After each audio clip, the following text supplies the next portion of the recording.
all for coming tonight. My name is Sandy Golding. I am president of Beaches Watch. I see some new faces, so we welcome you here. If you haven't been before, I hope you stopped at the table at the entrance. We have agendas that have some information about tonight's meeting, but also about some things coming up that we think you might want to know about. And then also on the back of the agendas is contact information about our local elected officials. So if you ever have any questions, comments, or concerns, you know how to get in touch with them. And so we hope you'll take that home with you. And then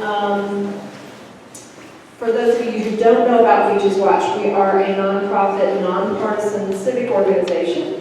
We have been around since 2004, 2003? Four. Okay, thank you.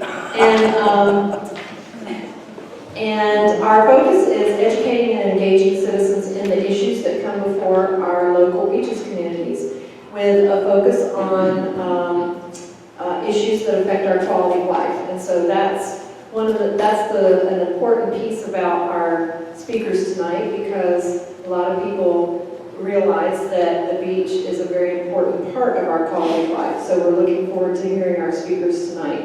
But before I introduce our speakers, I want to go over a few announcements with you. We are recording the meetings. We always record them, and we will put the video up on our YouTube channel. If you look on the agenda, we do have the link for the YouTube channel, so if you know someone who wasn't able to come to the meeting tonight, you can tell them about it. We also have a Facebook page, and you can always go and see the videos at our Facebook page as well. And then we have a website, and all of that information is on the agenda. And then just to remind everybody, we are renewing memberships. Our memberships are January through December for 2016, and it's $10 a year for individuals and $15 for families. It's a very minimal membership. Oh, and then we also have a $5 student membership. And it's basically just to help support the things that we're doing throughout the year. So we hope you'll consider joining. And then some of the other announcements is Andrew Crenshaw's staff. Most of you may or may not know Jackie Smith, but she has scheduled some hours at the Jacks Beach City Hall. You can go and talk with her about any issues that are federal related issues, and she can take that back to Congressman Crenshaw and try to answer any questions you may have. And those are going to be Wednesday, April 13th from 9 to 11, Thursday, April 28th from 2 to 5. So we hope you'll take advantage of that. Also, Jacksonville Beach is going to have a open house to show everybody the design for the skateboard park that is going to be built in Sunshine Park. That's going to be Thursday, April 14th, starting at 6 o'clock. And so you're encouraged to go to that. And then Atlantic Beach has got a couple of things coming up. They have a town hall this Saturday that starts at 10 a.m. at the Atlantic Beach City Hall. So you are encouraged to go to that as well. They want to talk about the Safe Routes to Schools project, and then anything else that citizens would like to talk to the city commissioners about. Then there's also a commission roundtable on Monday, April 11th at 5:30 in the City Commission chambers to discuss ways to efficiently manage the city attorney budget and the commission agendas and meetings. And then on a fun note, there's the opening of the Beaches Parade. It's the last Sunday in April 24th at 2 p.m. in downtown Jacksonville Beach, and that's always a lot of fun. And then our May meeting is going to be May 4th here in this community room at 7 o'clock. And we're going to have a 2016 legislative session wrap-up update. And we're going to have representatives from all three of the beaches cities, Atlantic Beach, Neptune Beach, and Jacksonville Beach, talking about the legislative issues that either passed or didn't pass that would have an impact on our beach communities. So that's always a really good meeting. We hope you guys will plan to come out for that. Do we have any other announcements real quick before we move to our speakers for tonight? Okay. Well, then I would like to start by introducing Coach Kevin Brown, who is the teacher at Fletcher High School, who is over these students who have been doing some wonderful projects, and I'm going to turn the floor over to you. I think I need that. Is everybody good? Thanks for having me tonight, Sandy. Yeah. Let me explain the program that we do at Fletcher. First of all, this started, I started coming to Beach Watch about 3 years ago, and I got real interested in it because I thought they were doing some really good things around the beach, and it kept everybody informed. So I'm a member, and then me and Miss Pop got together, and we started a sea oat project. And we started planting sea oats in the dunes to, and I'll talk a little bit more about that after the kids, but it grew, and so now we're kind of connected with Beach Watches, doing one of an environmental project that enhances the beach and the dunes community, which, y'all, the bottom line there is it protects your residential taxable property. And one of our students tonight will talk about her project and how she did some surveys on the beach and how things are changing out there. ACE environmental program is out of Cambridge, England. It's equal to the IB program that you guys hear about at Paxson and Stanton. It's an accelerated program. What these students have to do is they come in September, and part of it's called a component of the class is that they have to decide 4 subject areas, hydrosphere, lithosphere, and atmosphere. And they get to pick a subject that is an environmental connection to something global, that is local. So we sit around class and we go through these proposals, and we work our way through the procedures and the methodology and everything, and then somewhere around the October, I let them go. And so the projects you see today from these kids are results of our symposium. We do a symposium every year that I want to remind everybody to keep an ear to. We do it every March. And this year we had 58 projects that the kids did throughout the beach on various aspects of mostly environmental things like trash, debris. We did sea oats. People did sea turtles, invasive species. We had lionfish. And then I can go on. Okay, so I wanted to kind of explain the program to y'all. They now will send their results to Cambridge, and they get graded by the professors at Cambridge. And it'll go with their test score, and in the fall we'll find out if they passed or they didn't. So this is where they have to show their research skills in that field. Okay? So with that, what I would like to first do is start this off by introducing Jacob Paul, and he's going to talk about his project.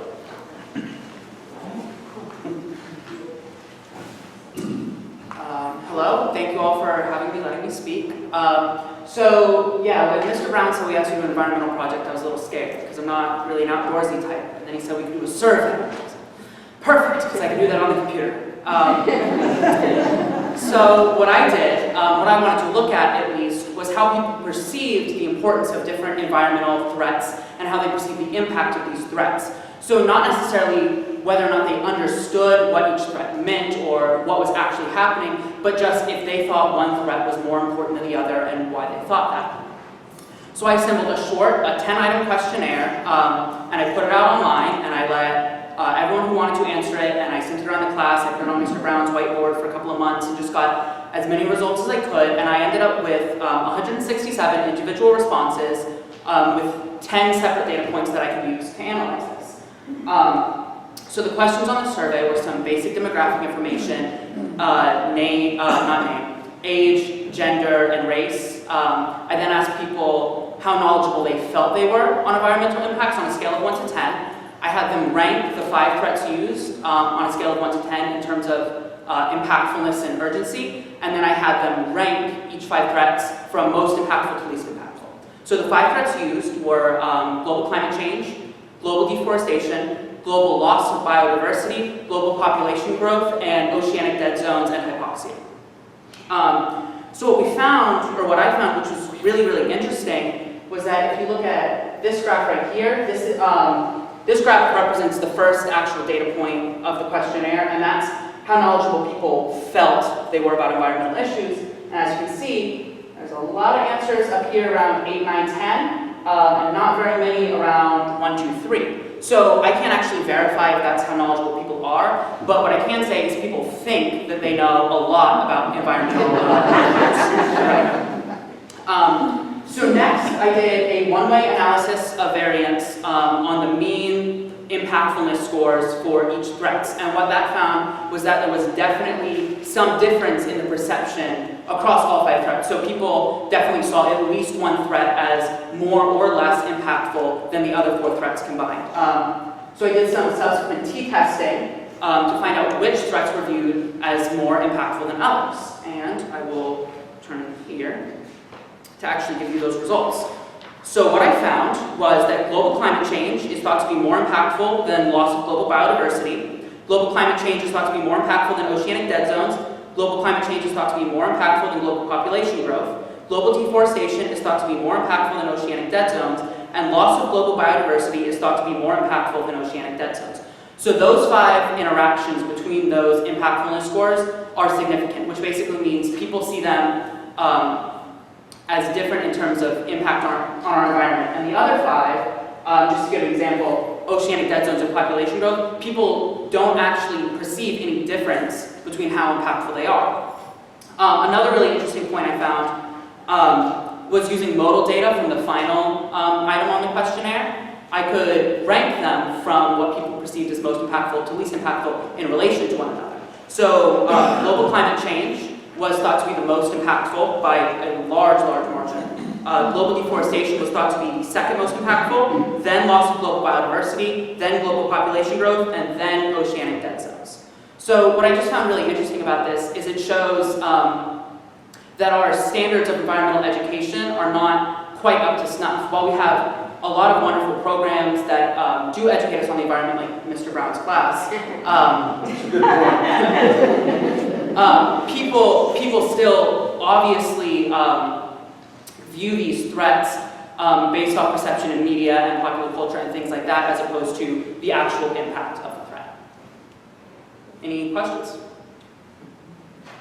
So, yeah, I heard what you just said about the people's perceptions, this last point you were making, that they don't really know as much as they think they do. But I'm listening to those, but isn't global warming almost like an umbrella for other issues? Mm-hmm. So if you were to rank it, it almost seems like people would say that because it's so many things fall underneath that, right? Right. Yeah, and that's a really interesting point. And the environment is such a web, it's very difficult to nail down one thing versus another thing, and things definitely do intermingle within each other. And unfortunately, within the scope of this study, I'm not able to verify which threat is the most impactful and which threat is the least impactful, just because everything's measured by different benchmarks, by different people, and so there's a billion and one data points out there. So the only thing this study can really do is tell us how people perceive each threat. But another thing is just, it just shows that threats that are important to the environment are not being perceived as important.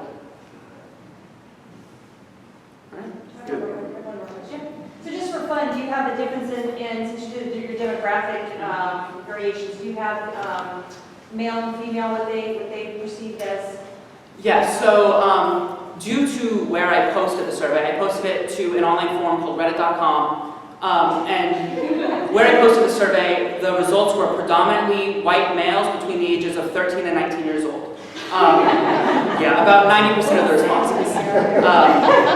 My demographic, right? So I actually did not have enough data points within the 167 to quantify statistically if there was a difference between demographics and their perception, unfortunately. Thank you so much.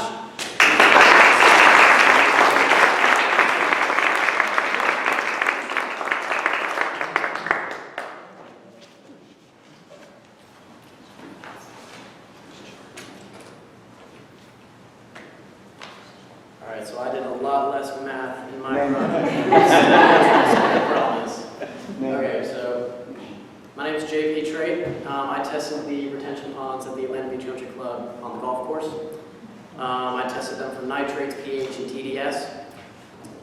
Basically, I just tested that to see. So all of the retention ponds eventually flow into Sherman's Creek. Sherman's Creek flows to the intercoastal, which then flows to the Atlantic Ocean. I tested to make sure the retention ponds were doing their job in not allowing too many nitrates to get into Sherman's Creek, the natural water reservoir, instead of the man-made retention ponds. So the point of retention ponds would be to catch domestic and other stormwater runoff along with other pollutants being entered into the natural water reservoirs. Globally, many populations rely on groundwater wells for their water. Too high nitrates in the water, the reason I tested is because too high nitrates can affect the ability of red blood cells to carry oxygen. So it's particularly harmful for smaller children. And if these retention ponds do their job, then that won't happen. So after doing all the testing and everything, I determined that there were high nitrate levels in the retention ponds, but not in Sherman's Creek. And this is because nitrates are more dense than the water vapor, so they'll sink. And there are a lot of nitrates because it's in the fertilizer that's in the golf course, and that's in every golf course. But the nitrates will sink to the bottom, and in this picture you can see it's a concrete weir. When there's a lot of rain, the water will rise above that concrete weir, and they all drain into each other, eventually going to Sherman's Creek. So the water that's typically on the top level drain in there has hardly to no nitrates in it. So by the time it gets to Sherman's Creek, all those nitrates are built up on the bottom. And other effects of nitrates, rather than just to humans, nitrates are a natural fertilizer for aquatic plants and algae. So if there's too many nitrates in the water, we can get algae blooms, which will cover the surface, not allowing for sunlight to get in. Plants will die because they can't do photosynthesis, and there's no food for the fish. Fish will die off. But that's why the man-made retention ponds, they don't put aquatic living animals in them on purpose because they want that to catch the nitrates so that it doesn't go into Sherman's Creek, which will have animals, which goes to the coastal. So after testing everything, I saw that they were doing their job, and it just shows that the retention ponds work. That's basically what my project showed, and that's about it. Does anybody have any questions? You said you were testing, among other things, pH. What were you finding the pH level, question 1, and question 2? How does that affect the solubility of the nitrates? So the pH in Sherman's Creek, which is the important one, is normally around 7, which would be normal. There were quite a few of the retention ponds that had pHs of 8. I'm not sure how that affects the solubility of nitrates. Do you know, Coach? The pH, what it'll do is, first of all, the solubility of nitrates will gather at the bottom because they're heavier. Okay. The pH in the water will cause that to be more soluble. So the higher the pH, the more acidic, the more that nitrate will float at a different water column. So the normal pH keeps the plant life in check. That's the main thing. As water comes into these retention ponds, the main idea behind them is we want to filter the stormwater runoff. So one of the catchphrases for Florida is a paradise lost. And if y'all go, and I tell these, I'm going to teach y'all like I teach them. If you go around Jack's Beach, anywhere in the beach, and you see any type of building, you're going to see a retention pond. Because we have to catch that stormwater runoff before it gets into our local tributaries and our groundwater. So the pH level, as long as it stays level 7, 6, 8, you're fine. That keeps the nitrates soluble. But if it becomes more acidic, it breaks those nitrates up. I hope and because the nitrates are broken up, they stay in the water column. So the pH is important. And as long as it was average, he said it was a 7 in Sherman's Creek. Now, in the retention ponds, we're fine. That's what they're there for. And most of that heavy nitrate will gather at the bottom, and that's what we want. We want that thing to act like a big tea bag. Yeah, and that was actually my question. Correct. As to how acidic they were. Yeah, and when they do, now they will treat it for E. coli, cholera, they'll do, chloroform. They'll do all those tests. Who's your guy at, what's your guy's name? His name? Yeah, but he does those tests. Chelsea. In Chelsea, yeah, Chelsea Scott. And the point, and while we're on this, the cool part about this, and I'm not taking away, is, these guys get so fired up and they want to prove something.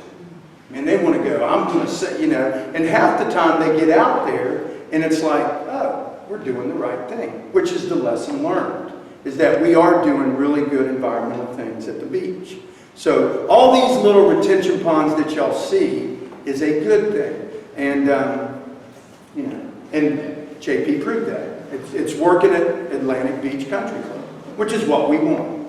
That's what we want. Did I answer your question? Absolutely. Okay. I live in Ocean Cave. We have all the oak trees down there, and all of our streets drain into our retention pond. It's carrying all those leaves into that water. Do you have an idea at all what happens to those leaves and what effect they have on hundreds and thousands of little oak leaves in that water? Eutrophication. The leaves and just any kind of plants in water it could possibly be eutrophication, which is Sorry, what was that? yeah, which is when there's an influx of nitrates or any natural organic just compounds. Too much plants will grow, and then the same thing with the algae blooms. They'll take up too much oxygen for the fish to live, and it can affect the living organisms in the water, but not anything else. I have another question.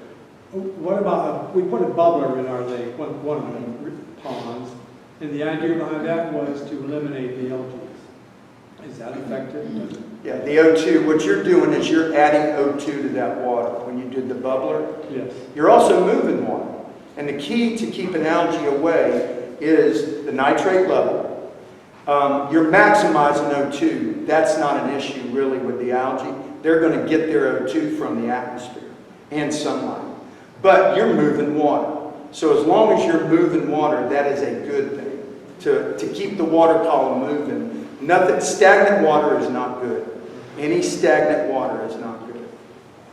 And so specifically for the country club, there's not a whole lot of houses built currently, but everybody knows they're building a ton of houses and selling off the properties and everything. So most of those houses have stormwater runoff is going to drain into 10. I labeled them up here.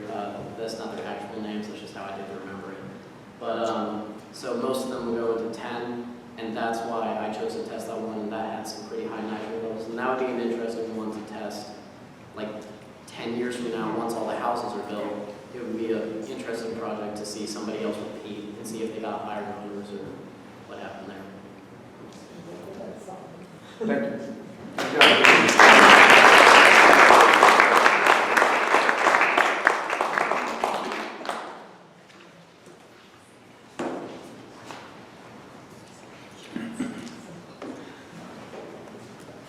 Hello, my name is Ava Bradley, and my project basically was just addressing the issue of whether or not Neptune Beach was having erosion. And I teamed up with some other classmates. I had one classmate test out Atlantic Beach. I think we had 2 other students test Jack's Beach. And so for 7 months, I started this project right away in September. For 7 months, twice a month, I would go to Neptune Beach and measure the length. And I did this at 5 different beach access areas, from Hopkins Street to Florida Boulevard, and they were all spaced 2 blocks apart. And I started at a fixed point, which was the trash cans at the beach entrance. So it's pretty spaced out. It's equal for every beach entrance, and I will measure with a tape measure basically from the trash can to the raft line. And my hypothesis was that by the end of the 7 months, we would notice that erosion is occurring. However, based on the results you can see right here, the beach length fluctuated. It kind of went up and down because of storms and just weathering and wave action and whatnot. But there's no like excessive erosion occurring. The beach is pretty stable. And so basically what I was going to propose, if we were undergoing increased erosion, that we should have a beach renourishment, annually or every 2 years. But it's not exactly what I expected it to be. However, we did notice that the beach is padded down. There's a lower elevation due to weathering. And also, it's a problem for a lot of like marine life, turtles, seals, ghost crabs. Their habitats being destroyed because storms surge. We had 5 storms last year. I'm sorry, I'm really nervous right now.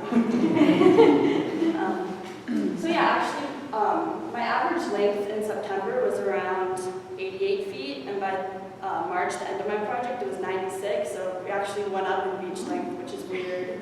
But we were fluctuating every other month, would go up or down, so it's pretty normal. We have a stable beach, so I haven't really discussed with my other classmates, but I assume that they have pretty much the same results. So, any questions? No? I do have one. I'm gonna, I have one. okay. As far as the sea turtles go, just because the sea turtle watch, isn't Neptune Beach one of the only beaches that we cannot maintain the nest there? You can, I mean, what? Yeah, Bill, go ahead. Well, the last couple of years, the majority of our nests, it's like a reverse bell curve.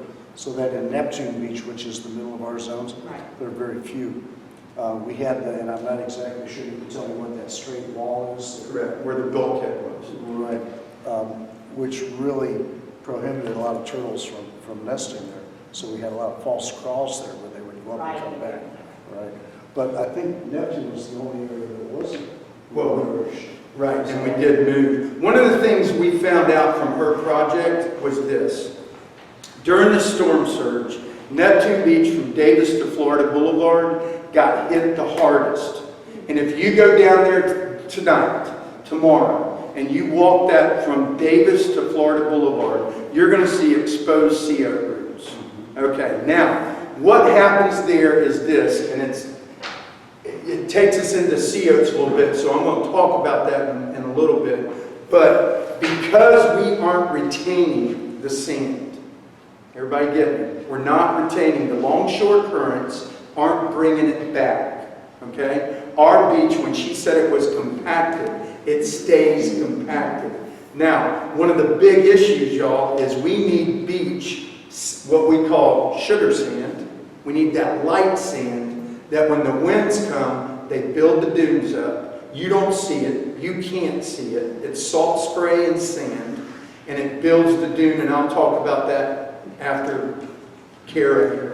But we need more beach to maintain the dune. We did move 3 nests. I think it was 3. We had to move 3 nests because at high tide, they were submerged. So it's not that we don't have beach, but on a storm surge and or a northeaster, we got about 5 feet.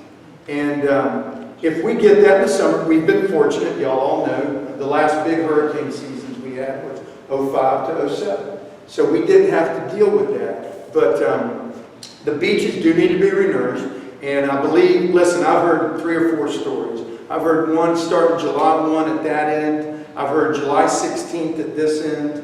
With the other meeting we had the other day, we're going to meet in the middle. So I don't know what the plan is, but I know they're going to put some sand out there. Okay? Good. Thanks. Okay. Good job, Eddie.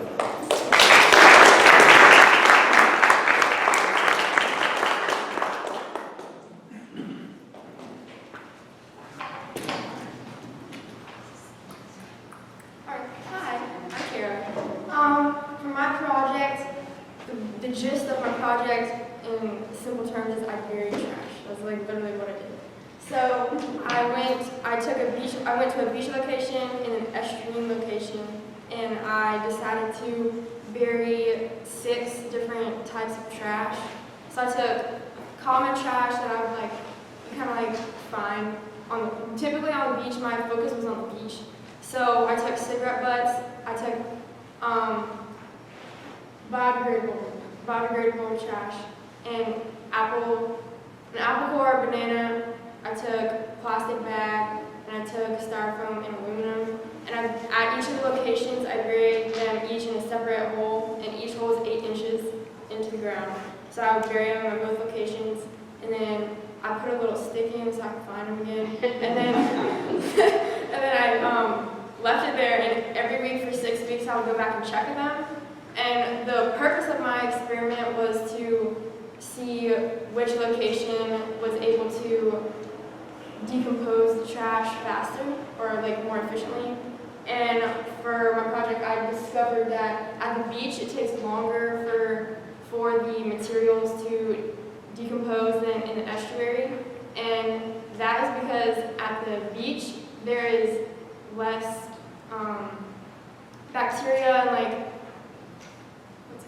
and decomposing bacteria to decompose the materials at the beach than in the estuary, because the beach is an unstable environment, and there's less biodiversity at the beach. So in the estuary, there's more bacteria to enable decomposition than at the beach.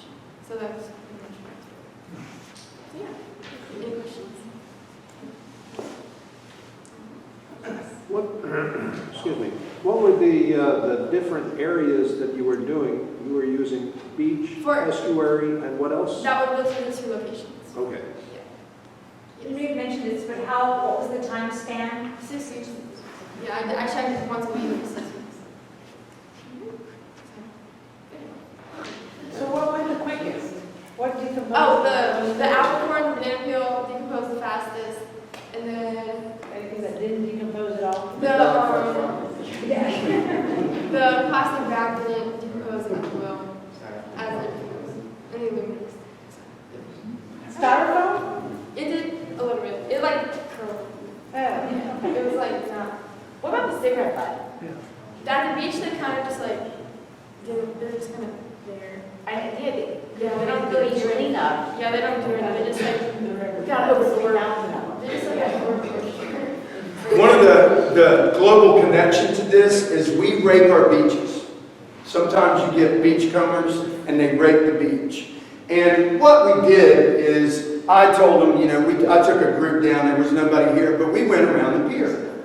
And around the pier we saw things like apples, and we saw banana peels, and chicken bones, and I can go on and on. And then we saw a lot of trash, and the connection she's making here is that, y'all, there are no decomposing bacteria in the sand. The beach has really got no nutrients in it. That's what's so cool about COs. Okay, and that's why, once again, I'll talk about that in a minute. But because we rake our beaches, this stuff gets buried.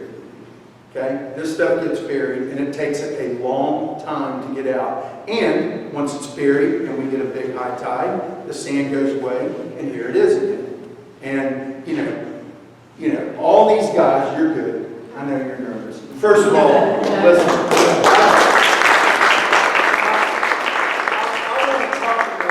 I told them this was going to be the hardest thing they've probably ever done, because it's not their peer group. You guys are older. Okay? So can we give them a round of applause?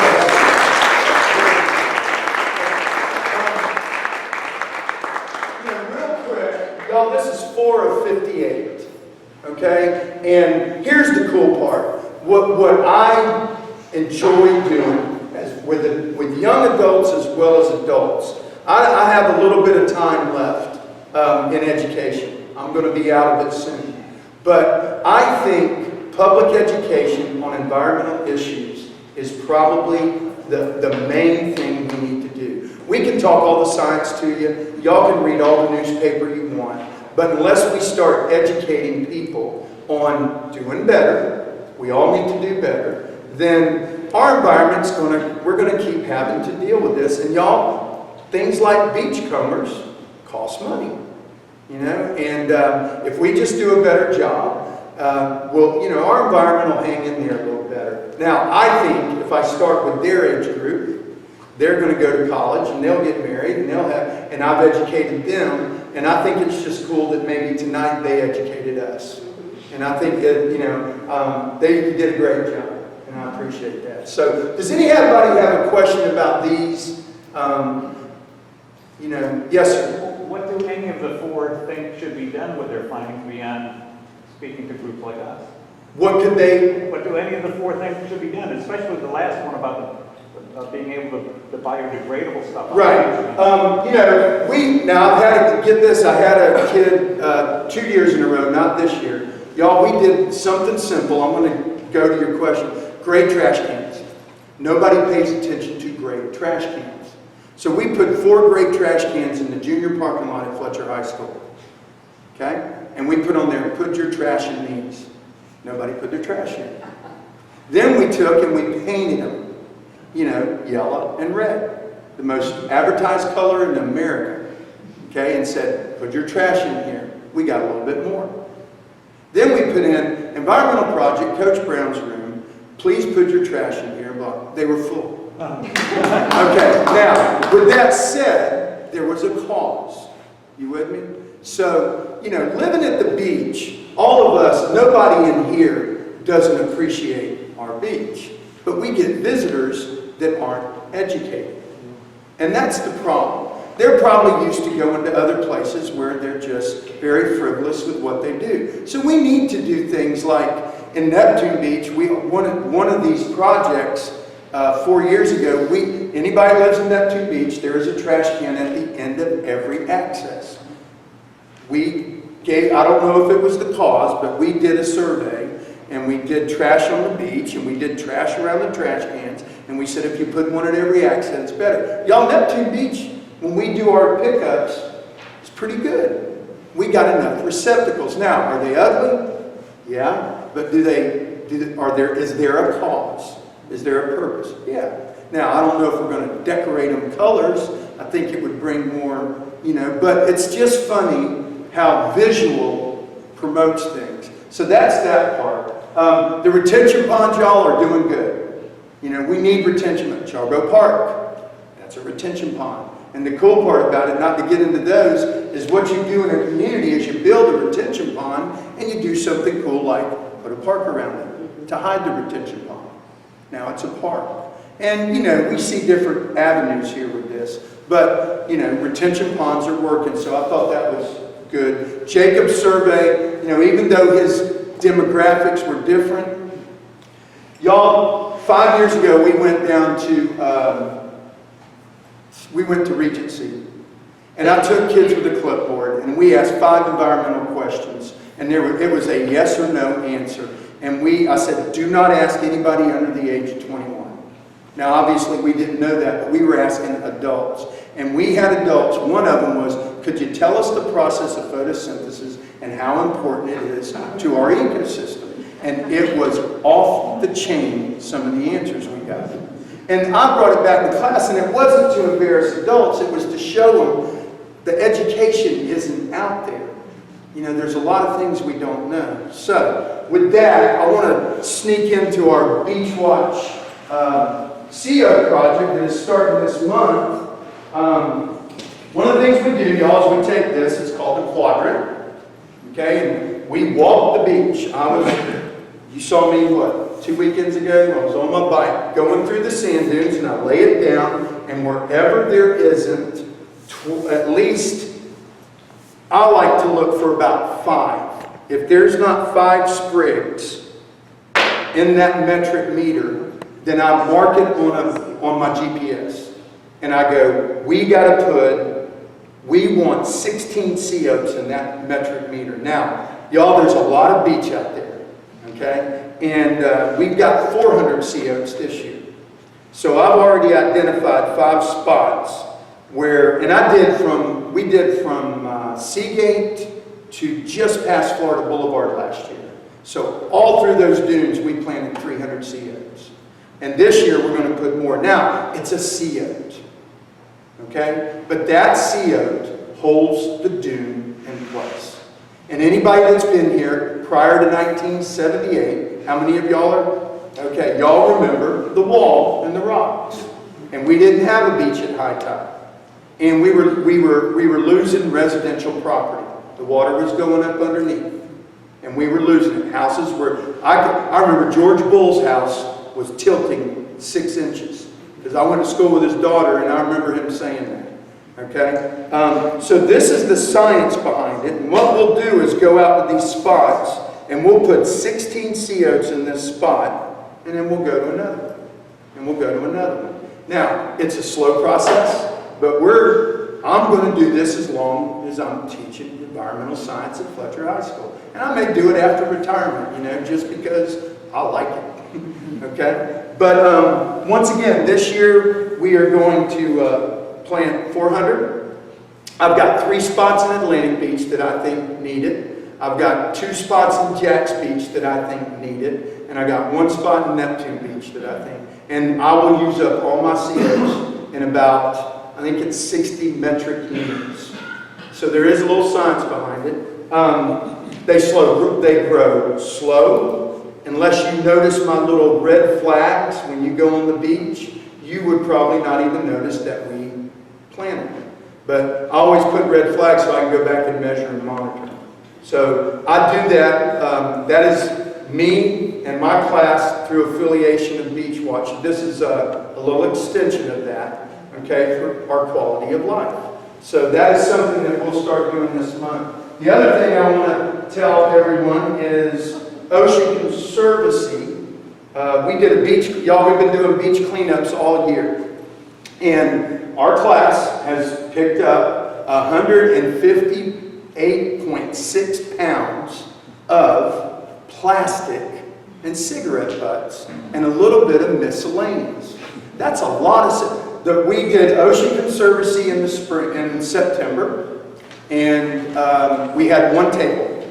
And then my kids, we do it once a month, and we just pick a section of the beach. But then we are now connected with the river cleanup. So we had 3 stations on the beach, Atlantic, and we're going to do this till we quit. I mean, I'm going to do it for a long time. We had one at Atlantic, at Beach Boulevard, and we had one at 16th Avenue South.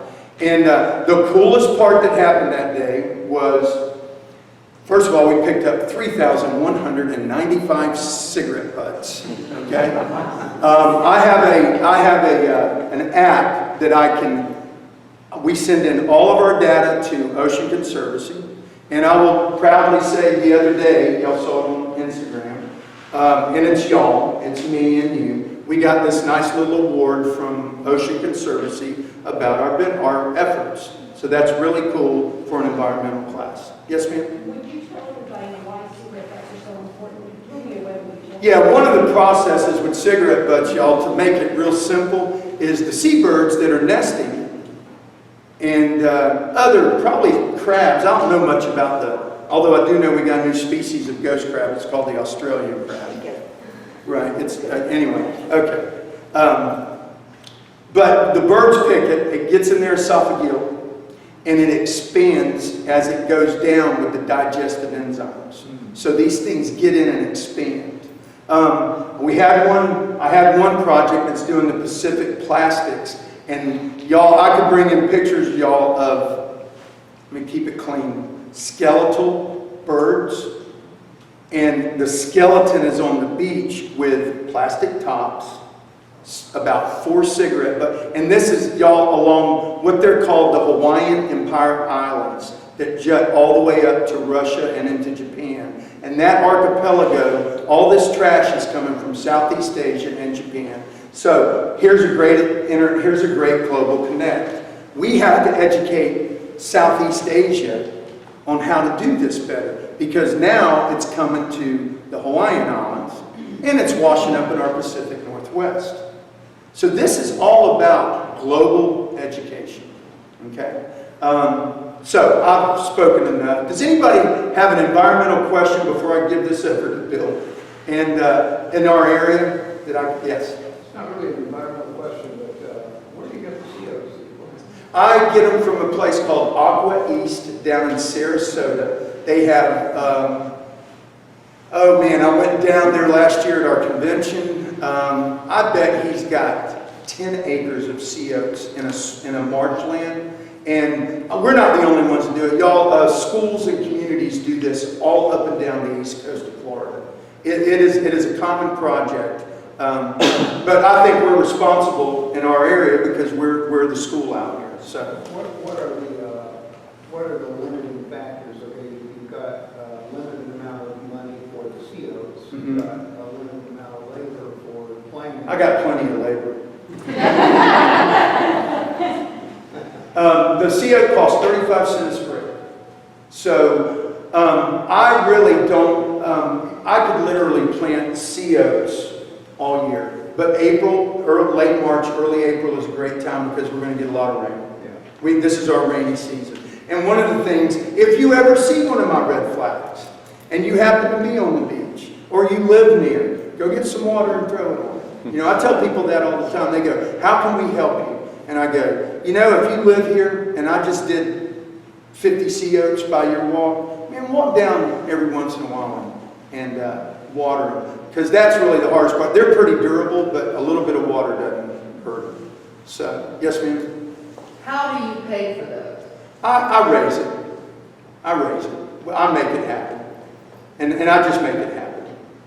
Yes, ma'am? If you water them, maybe they can use fresh water? Yeah, any water, man. Sea water too? Yeah, it is Unola puntus is the genetic name, or the genesis, the origin name. And they are a very succulent plant. And they're very durable. You just water them. I mean, really. You just, a gallon. I mean, I take a gallon jug and I'll sprinkle it over 4 or 5 of those metric units. You know, and we're going to do that. We keep it going.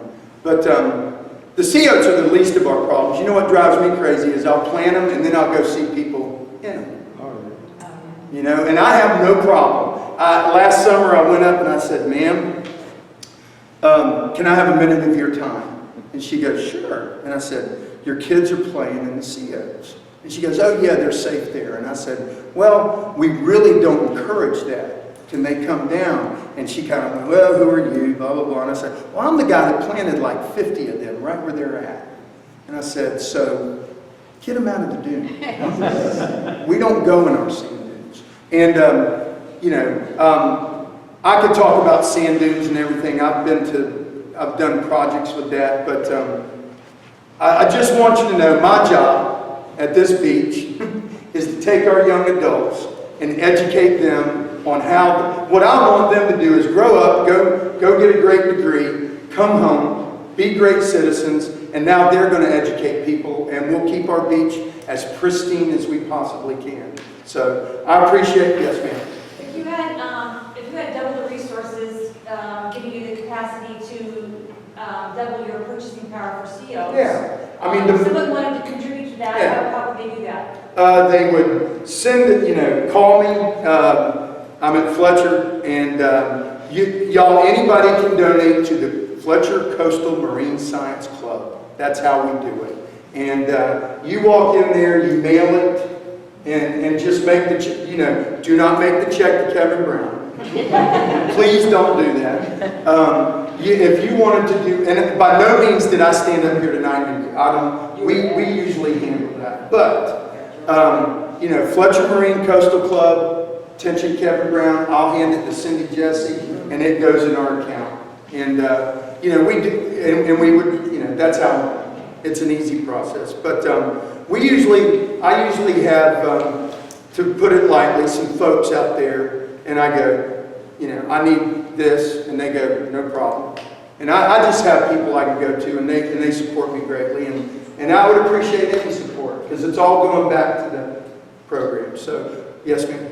Are you going to be in the Beaches Parade? I don't know. We were just talking about that. We were going to put sand in the back of my truck and like sea oats and turtles and stuff. That's what you do. Yeah, maybe I need to be more like that. I'm just not that. I just do. I just don't do much of that. I just like to take the kids and educate them and do. I'm also on Turtle Patrol with Bill, and so in the summers I'm doing Turtle Patrol also. Yes, ma'am? How do you think we can best educate our visitors as to proper trash, et cetera, et cetera? Well, you led me into an assignment I was given. One is public education. How do we do that? Signs are good, but signs have to be effective. Okay? I am now doing an environmental column in the Beaches Leader once a month. So I'm going to talk about these things once a month, but everybody doesn't read the Beaches Leader.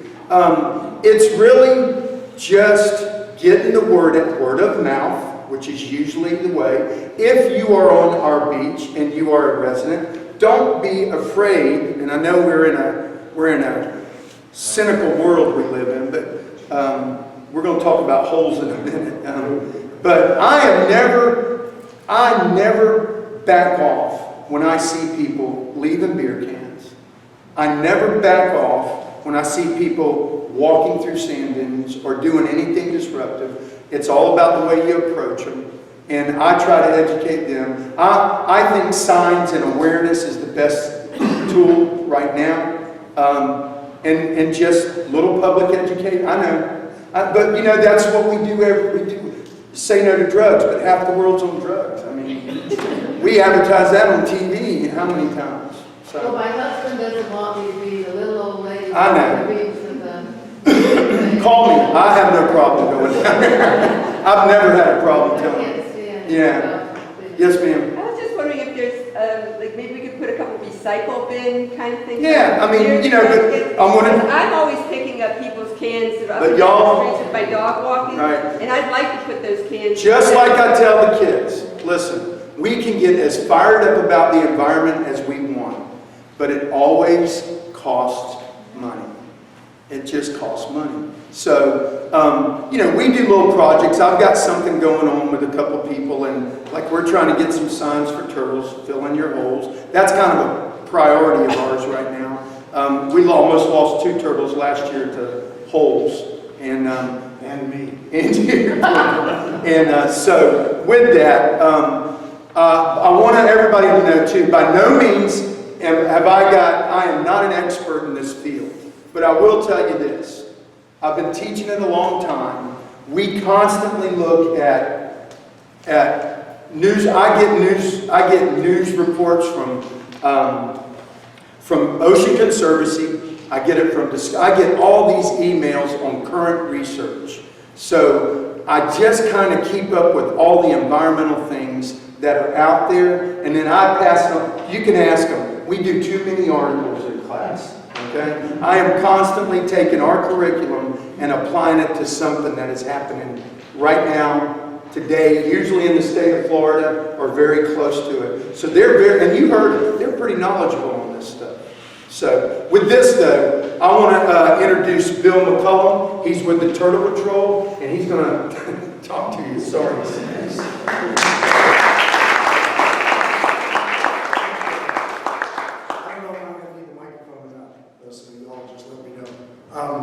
Very tough act to follow here.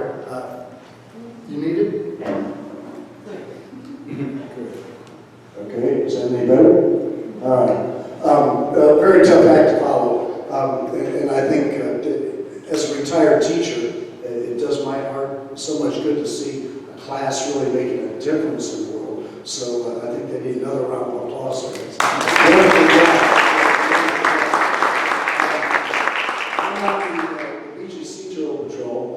Been on patrol about 10 years. I think this is my 11th year.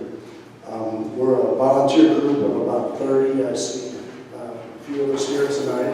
Our season starts May 1st and goes till the end of October. And that's the warmer months. That's when the turtles are coming into the nest. So we're just gearing up for a new season. And I guess before I tell you what we do, I want to explain kind of why we do it.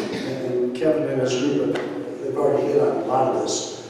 But sea turtles are endangered. Although we did get good news yesterday that the green sea turtle has been lifted off of the endangered list to threatened, which is improvement, but at the same time, it's just one little small step up the ladder from extinction. So it's a good sign. They're on the mend. That's good. But before I moved here, I grew up in the Midwest. I've always lived in Atlanta or Chicago. I've never been around ocean, so I didn't know the first thing about sea turtles or nests. We were here, well, it's probably been 15 years ago, my wife and I on vacation before I moved here.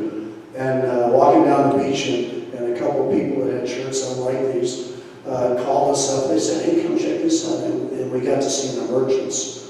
And you're very lucky to see one. I don't know how many of you have. You can see them online. It's just a sight to behold.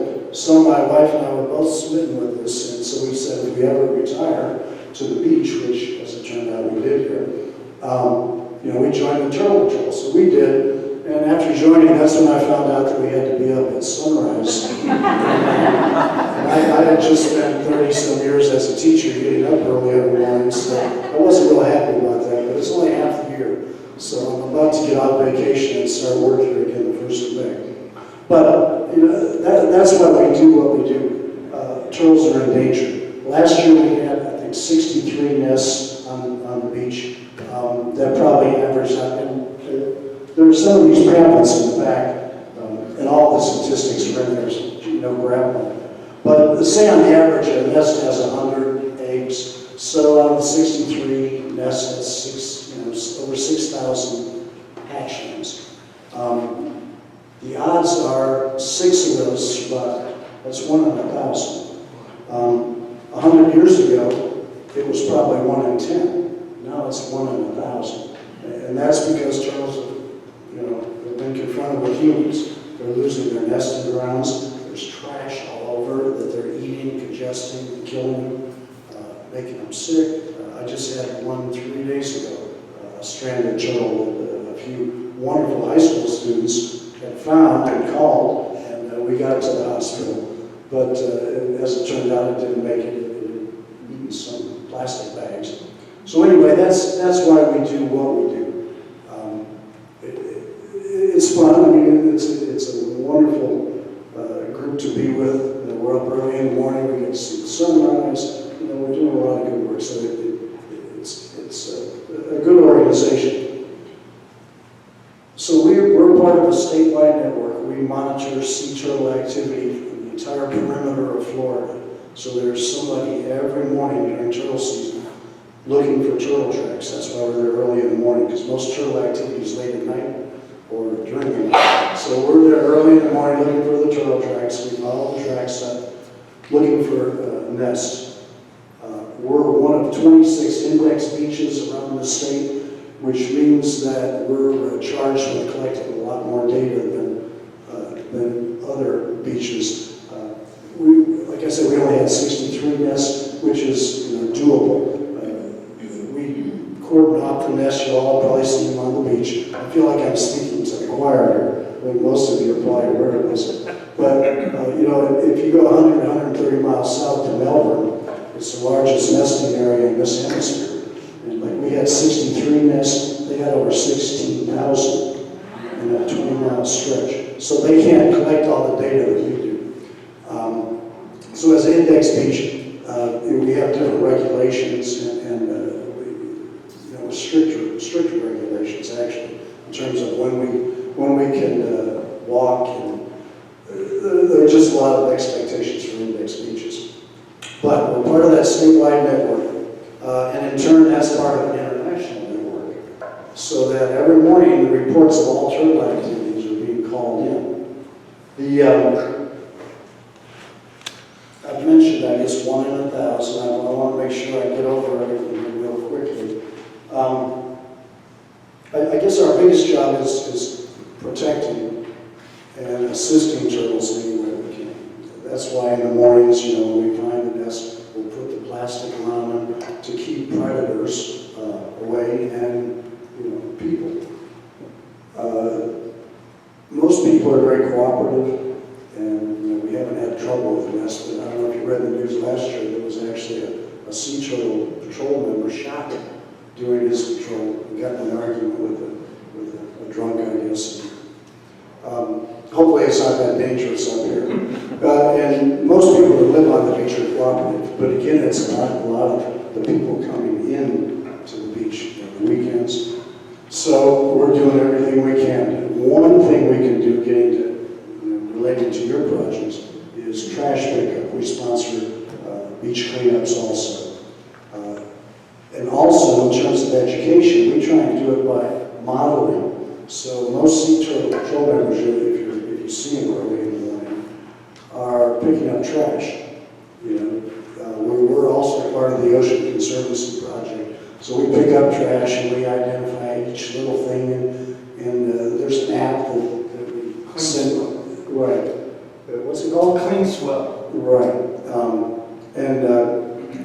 Like Lou and I back there, we walk together on Tuesday mornings.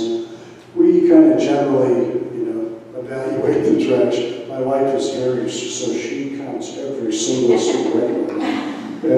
But anyway, I think that modeling helps. And we ask everybody in the beaches area to do that. Just pick up some trash. I've had a few arguments down at the beach where I'll go up to people and say, hey, are you going to pick that up? And they're leaving. A lot of times, again, modeling is the best thing. If you just go and pick it up in front of them, that kind of thing. Now, Kevin's mentioned holes. That's one of our major concerns this year. A lot of people come out to the beach and they'll dig holes. I did it when I was little. You bury your friend or you bury your dad or whoever.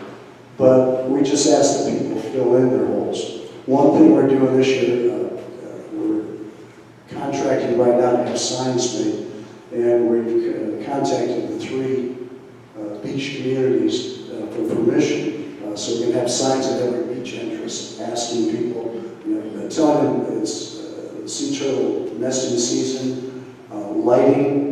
We don't want bright light shine on them. Please cover up your holes, and please pick up your trash. We laughed at it. We almost lost a turtle last year. I don't know if you got to see that on the news. It actually made national news. And it took 3 men the better part of an hour to dig this turtle out of the hole that somebody had left on the beach. And that's happened a couple times. We joked earlier, but I'm an avid kite flyer. I was out flying my kite in November, and nobody around. And I backed into a hole, broke my keister, and I mean, for 2 months I was in pain. So it's not just turtles, it's just common consideration. You can imagine if you were a 200 to 400 pound turtle and you encounter a hole, it's going to be tough to get up and down. They don't move too smoothly. And if you're a tiny little hatchling, the hole could be like the Grand Canyon. So that's going to be our emphasis this year. I'm trying to think of what else I wanted to cover. We have different committees. We have lighting committees, so we monitor the bright lights on the beach. We go up and down the beach at night. We'll ask people to turn their lights off or close their shades. The people at the I know that Neptune Beach has a light ordinance for the turtles. I mean, I sponsored it a long time. Right. But do the other 2 beaches now have the light ordinances for the turtle season? They do. In fact, I just looked at them last night. Now, they're all not as strict. They're kind of vague. I think the Atlantic Beach ordinance is kind of vague. But all 3 cities have been most cooperative. And most of the people living on the beach have been really cooperative. The hotel down there put in all new lighting, and it was turtle friendly. So, yeah. I know one of the big problems in the past have been loose dogs on the beach at night. Have y'all got anywhere on addressing how to deal with that? The loose dogs, I encounter that in the morning, and at nighttime. We didn't have any nests really predicated last year, but I've seen that in the past when dogs get into them. I know you put the grates on them. Yeah, for the turtles protection, we put a metal grate over the nest and then the tape around. But like there are foxes in Hannah Park, they can hop in there, and raccoons, dogs. We were lucky last year with the pastures and foxes. We had a couple nests up toward Hannah Park. Our zone goes from Hannah Park to the St. John's line of Palm Beach. But we had foxes that would come every night and just take a couple eggs, and then leave. And we'd cover the nest back up again, and they'd be back the next day. They're smart. So when you have the lighting, but in terms of the dogs, no, I don't know what we can do about that. I know I see the dog, or I used to see the dog catcher every morning out there. So we have the lighting committee. Our focus now is on outreach, and that's kind of what I've been doing. As a retired teacher, I try and get to as many schools as I possibly can. And like you're working with young adults, I'm starting a preschool. I do preschools, kindergartens, all elementary, middle schools, all the civic groups, just trying to get the word out. I have a bunch of books up here called Welcome if you have youngsters at home. But we passed these out. I've passed out thousands in the last 5 years. It's just getting people educated about what a wonderful thing we have here on our beach. 150 billion years, turtles have been making nests on the beach. And, we can lose them unless we're careful. So we're trying to get the message out. So y'all help yourself up here. There's a flyer in the back that'll give you all the statistics about sea turtles. We've got some stickers up here if you have youngsters, sea turtle stickers. But, basically it's just awareness. We're working on awareness. Any questions about it? Yeah. I directed a couple of folks to volunteer for Turtle Patrol, and they were turned away. When I started 10 years ago, they were begging for people. Yeah, And I thought with the renourishment program coming up that you would need more than ever. Well, thank you for bringing that up. I'm not the chief. I'm one of the soldiers. Okay. But like I said, we have 30 people.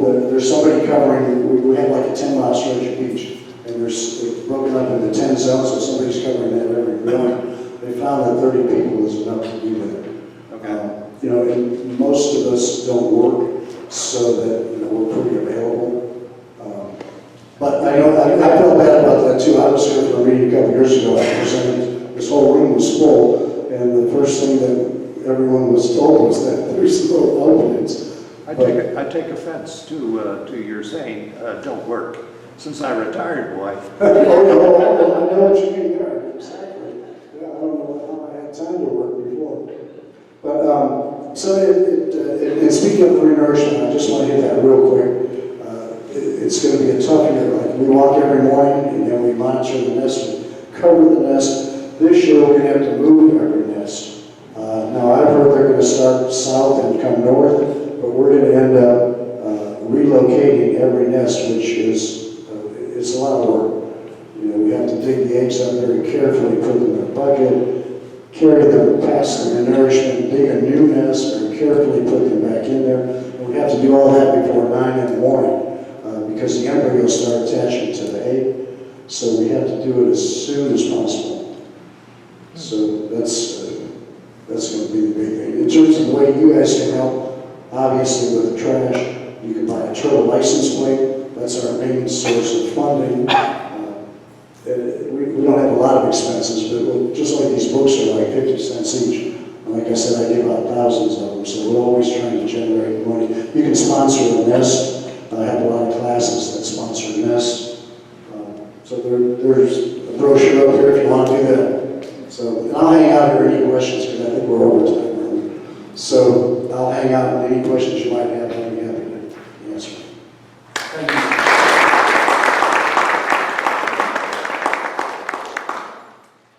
Thank you very much. Thank you, Coach Brown, and thank you, Mr. McCollum, for coming tonight, and especially thank you to the students for presenting your projects.